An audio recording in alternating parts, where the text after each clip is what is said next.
The Theology, Medicine, and Culture Initiative at Duke Divinity School, in partnership with the Christian Medical and Dental Associations, welcomes you to our lecture series entitled Jesus and Medicine. What does Christianity have to offer healthcare?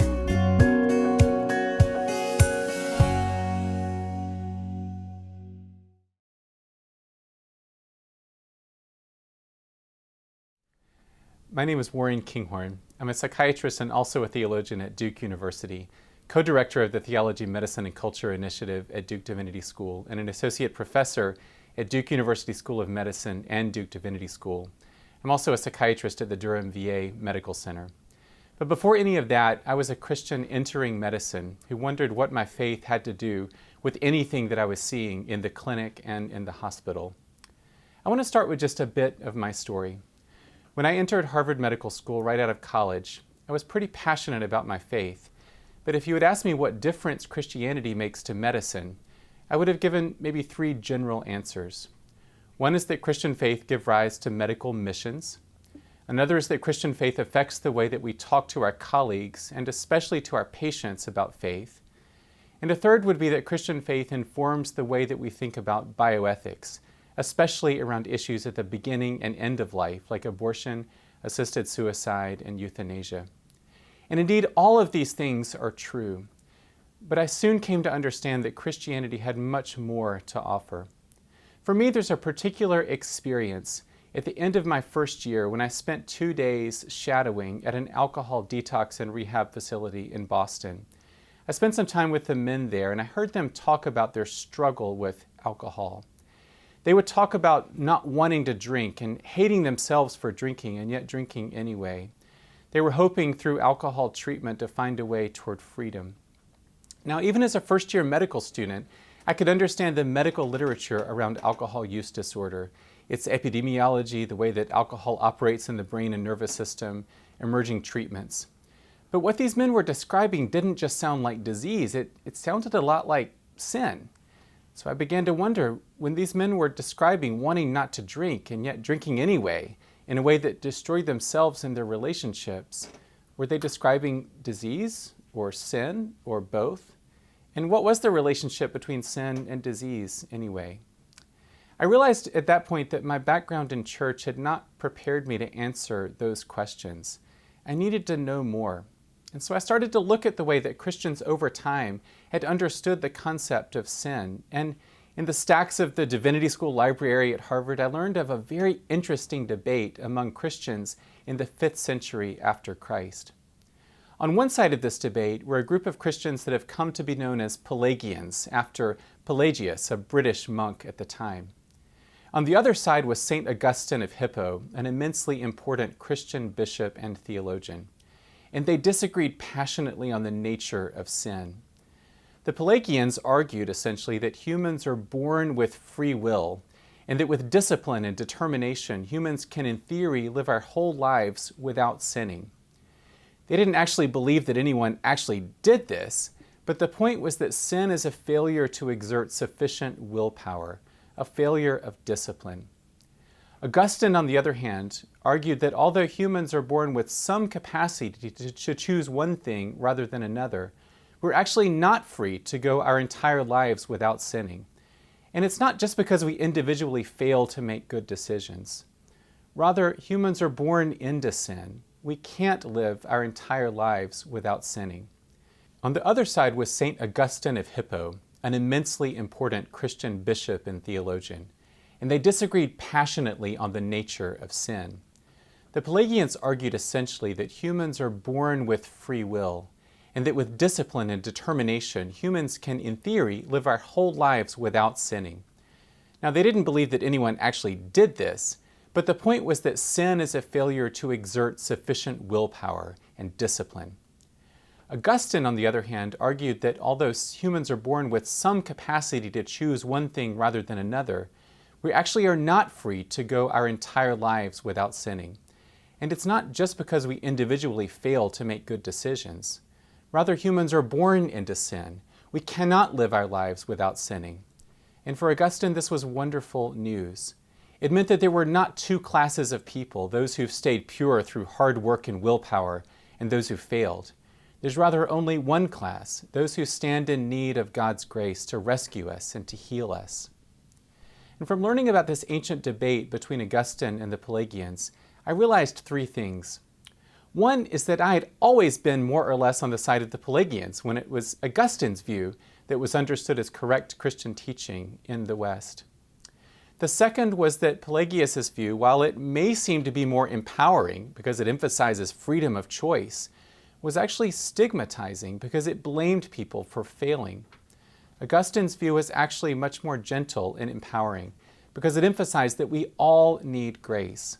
None of us can consistently choose what is good and right for us all the time. And this in turn helped me to have more empathy for people who are caught in cycles of addiction. And third, though, I realized that Christian theology was way deeper and had much more to offer than I had previously understood or imagined. This experience turned my understanding of the relationship of Christian faith to medicine inside out. Medicine was becoming the world within which I interpreted human life and the meaning of health and illness, and Christian faith had to somehow fit into that. But I began to realize it was just the opposite. Modern biomedicine is a 100 to 150-year-old discipline that has a lot to offer, but Christian faith offers deep traditions of thought and practice spanning thousands of years. The vast world of medicine is just a speck in the larger, older, deeper world of Christian thought and practice. I began to want not to bring Christian faith into healthcare as an add-on, but rather to interpret and to understand healthcare through the lens of Christian faith.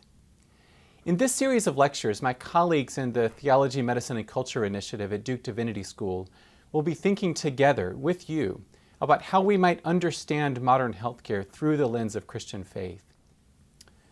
First, a note of introduction. A teacher and colleague of mine at Duke, Stanley Hauerwas, has said multiple times, "You can only act in the world you can see, and you can only come to see what you can say." What we see determines what we can say, and what we say determines how and what we see. On the slide here, you'll see several familiar ways of seeing.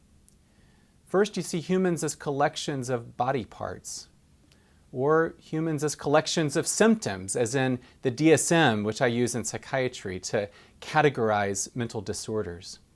And these are all maybe helpful ways to go about modern medicine, but it can lead to particular approaches to modern medicine that may not be so helpful. One is that modern medicine can become quite individualistic. We can think of humans as just isolated units. Another is that modern medicine can be very technical. We can focus on medicine only as a matter of moving around body parts or reducing symptoms. And medicine can become commodified, bought and sold to those who can pay for it. These are all ways that we're taught to see in medicine. But what might it mean to see differently? To see medicine not as collections of body parts or scales, but as human beings in relationship with each other and before God.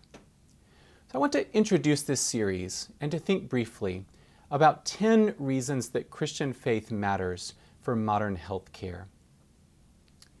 The first reason is that Jesus was a healer. There are healing narratives throughout the Gospels. Jesus went around healing many, and the image that you see on the slide is from the 4th century, from a catacomb in Rome of Marcellinus and Peter, depicting Jesus healing with a woman with a flow of blood in the Gospel of Mark, chapter 5. Early Christians picked up on Jesus' healing ministry, as you'll hear from my colleague Brett McCarty. And a central commitment of the early Christians was to promote healing and to tend to those who were sick and ill. As a matter of fact, a famous quote from an early Roman emperor in the 300s, speaking about the Christians, said, "The impious Galileans," meaning Christians, "care not only for their own poor, but for ours as well." Christians distinguished themselves in the Roman Empire by being those who would attend to those who were sick. And Jesus' healing has some things to say to us in modern health care. First of all, Jesus' healing always had 3 dimensions that often show up all at the same time when he healed people in the New Testament. The first was reversal of disorder and decay. And this is perhaps closest to our understanding of healing through medicine, especially when Jesus would raise people from the dead. The tissues of the body would come back together. Second, though, healing entailed rescue from hostile powers, from powers that kept people in captivity and liberated them. And third, healing was a matter of restoration to community. People who were ostracized, who were on the outs, who were not welcome in community, were welcomed back into it as a result of Jesus' healing. And I want to know, how does that holistic approach to healing, what does that have to offer to us within modern medicine? Second, Christians invented the hospital. In his talk, Brett McCarty will describe how the hospital itself, the kind of institutions in which many of us practice, was an innovation that came out of Christian monastic communities in the 4th century. It's a great story, so stay tuned for that. But since I'm a psychiatrist, I want to tell the story about the formation of hospitals for people with mental illness. On this slide, you see a 19th century image of a famous episode that happened in Valencia, Spain on February 24th, 1409. The main figure depicted in this image is a monk named Juan Giliberto Joffre.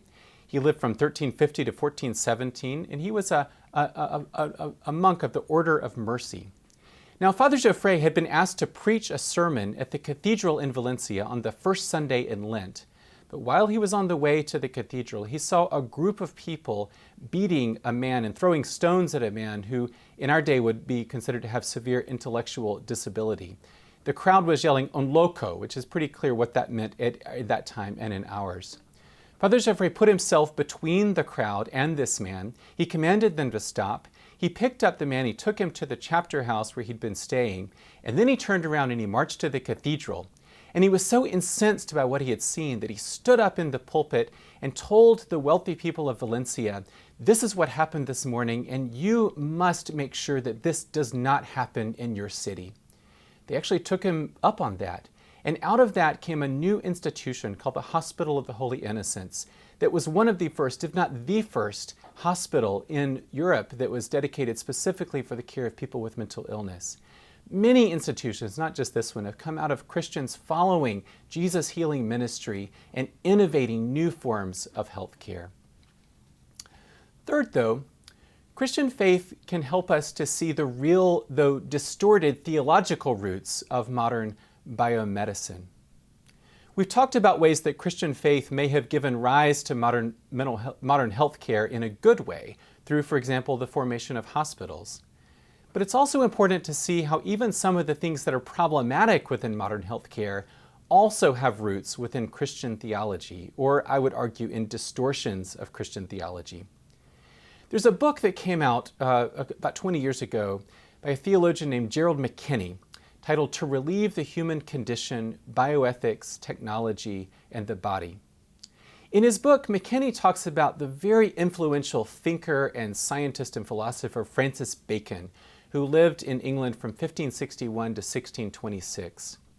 Bacon was famous in his time for his idea that knowledge is power. And he wrote a famous work called the New Organon, in which he said that we should call no disease incurable. And he was writing this in the early 1600s when almost no disease was curable. It's remarkable. Now, Bacon understood himself as a Christian. And McKinney in this book argues that he brought together two themes that were central to the Protestant Reformation, which had happened just before Bacon lived and wrote. The first affirmation that Bacon held on to was that the creation is made for use rather than only for contemplation.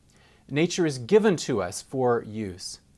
And the second was that active love of one's neighbor is to be prioritized over the life of the monastery or the monastic life of contemplation.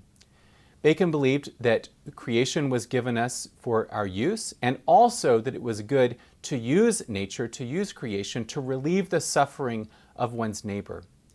Putting those two things together, you have what McKinney calls the Baconian project after Francis Bacon, which is basically the idea that it's good to use creation, or you might say later nature, to relieve the suffering of others.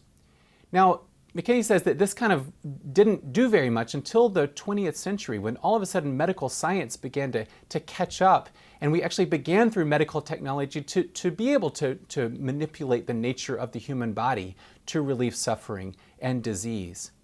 And this has given rise, McKinney argues, to modern biomedicine. It's driven by this deep commitment that it's good to manipulate nature for the relief of suffering. This has given us many of our advances within modern medicine. But McKinney also gives a caution. It also leads, for example, to intensive care units where people die miserable deaths because everyone is doing something to relieve some kind of disease or illness state, and yet no one is able to ask the question, why are we doing this? So then this leads us to the next thing that Christian faith offers for health care, which is that Christian faith encourages us to ask the why and not just the how about medical technology. Nearly all of modern medicine deals with the question of how to attain particular goals and outcomes related to health, once someone clarifies what those goals are. So if the goal is to prolong the body's life as long as possible, medicine can suggest how to do that. If the goal is to run faster, health science can tell us how to do that within limits. But modern medical science cannot tell us what kind of life is worth living, or why we should be seeking to prolong life. It can't even tell us what health is. And I think this is why in medical training we tend to talk a lot more about disease than about health, because what is health is a theological and a moral and not just a scientific question. Next, Christian faith reminds us that we are not machines but wayfarers. We're deeply formed in modern medicine to think about people as machines who need to be fixed. Medicine is the process of finding the right technological solution to fix what is broken. But Scripture uses a very different image to understand human life. Hebrews 12:1 and 2 says, "Therefore, since we're surrounded by such a great cloud of witnesses, let us also lay aside every weight and the sin that clings so closely, and let us run with perseverance the race that is set before us, looking to Jesus, the pioneer and perfecter of our faith." The word for pioneer here connotes one who goes before us, the trailblazer.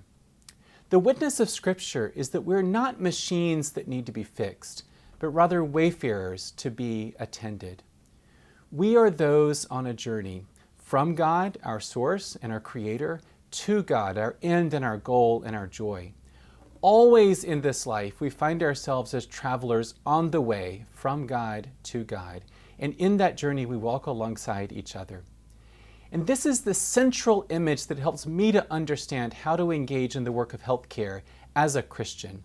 As a physician, I don't exist to satisfy clinical reminders and quality metrics, nor to feed the medical industrial complex, nor to provide consumer goods, nor even primarily to relieve suffering, as important and good and holy as that is. Rather, my role is to attend wayfarers as a fellow wayfarer and to ask at every point, what's needed right now for the journey? Sometimes what's needed in psychiatry is a medication or a hospitalization or a structured course of psychotherapy. But sometimes what's needed is a community, or to get out of an abusive relationship, or a home, or stable access to food. The Christian question is always, in the life of the wayfarer, what's needed right now for the journey? Next, as you'll hear much more from my colleague Ray Barfield, Christian faith gives us resources for engaging suffering. You can't avoid suffering in medicine. It's just present. It's going to be there. But it is extraordinarily hard to sit with suffering in a sustainable way over a long period of time. And healthcare practitioners, maybe especially physicians, have very complex ways of distancing ourselves from suffering. One, we can become technical. We can put ourselves in the role of objective technical expert. Or we can blame patients for their own illnesses. If only my patient would follow my recommendations, this wouldn't be happening. Or we can blame ourselves for our own inadequacy. Or we can simply withdraw from relationship. And none of these are helpful over time. All lead to burnout, which is a huge problem among current healthcare practitioners. But Christian faith gives us resources for sitting with suffering. Lament is a practice of naming suffering in the context of God's faithfulness. And I think as a psychiatrist over and over again about Psalm 13. How long, O Lord, will you forget me forever? How long will you hide your face from me? How long must I bear pain in my soul and have sorrow in my heart all day long? How long shall my enemy be exalted over me? And later the psalm says, but I trusted in your steadfast love. My heart shall rejoice in your salvation. I will sing to the Lord because he has dealt bountifully with me. This is a psalm that names the reality of suffering. It invites us to name our suffering and our suffering of our patients before God. It doesn't turn away, but it does so in the context of a God who doesn't turn away from those who suffer.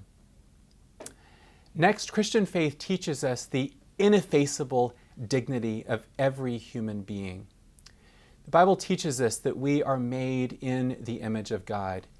All humans are made in the image of God. And I think about this in the context of medicine. It's very easy when you're applying to medical school or to another health professional program to speak, for people to say something like, well, I love people and I love science, and so I want to be a clinician. Christian faith doesn't call us just to love people or to love humanity in general. It calls on us to love this person who's in front of me at any given time, no matter who he or she is, no matter what time of day it is, no matter whether they can pay or not, no matter what they smell like or how they're treating me, or whether it brings glory to me to care for them. We care for people not because of anything about them except that they are created in the image of God and loved by God. And this makes it absolutely important for Christians to think about the work of justice as something that's centrally important to Christian faith. Next, Christian faith draws us into friendship and community with God and with one another. Healthcare practitioners need community, just like our patients need community. And the Bible teaches the importance of the church, the gathered community of Christian believers. Ephesians 3:10 says that it's through the church, not through the medical school or the hospital or the university, that the wisdom of God in its rich variety might now be made known to the rulers and authorities in the heavenly places. What would it mean for the church to be a site of making the wisdom of God known to the powers and principalities in healthcare and in our culture? Next, Christian faith reminds us, and if nothing else comes through in this talk, this is the key message that I want to deliver. Christian faith reminds us that we are loved and known by God, and it grounds us in hope. Psalm 139 says, Lord, you have searched me and known me. You know when I sit down and when I rise up. You discern my thoughts from far away. You search out my path and my lying down and are acquainted with all my ways. Even before a word is on my tongue, O Lord, you know it completely. You hem me in behind and before and lay your hand upon me. This is the deepest truth about who we are. Not that we have gotten into a health professional training program, not that we are clinicians, not that we're well regarded by our colleagues or our patients, not that we're doing anything that brings status in this world. The deepest truth about who we are and who our patients are is that we are loved and known by God, and that is enough. And finally, Christian faith calls us from control to wonder. Much of modern medicine is a matter of gaining strategies for control of the body and the body's organ systems, the way the body moves and functions, control of the mind and control of unwanted experiences and behavior that the mind brings. And control is a good thing. It's a good thing to be able to exercise agency in our bodies and in our world. And modern medicine can help with that. But as Christians, we're not called primarily to control. We're called to love and to wonder. We're called to stand in awe of the beauty and depth and complexity of God's creation. And so Christian faith calls us always to ask, in my clinical practice, am I becoming a deeper lover of God and of God's creation? If the answer is yes, if in the context of our work in healthcare, we're able to love God and to love others and ourselves more deeply, that is a blessing. Thank you. Welcome to the series, and all the best to you as you move forward in your work and practice.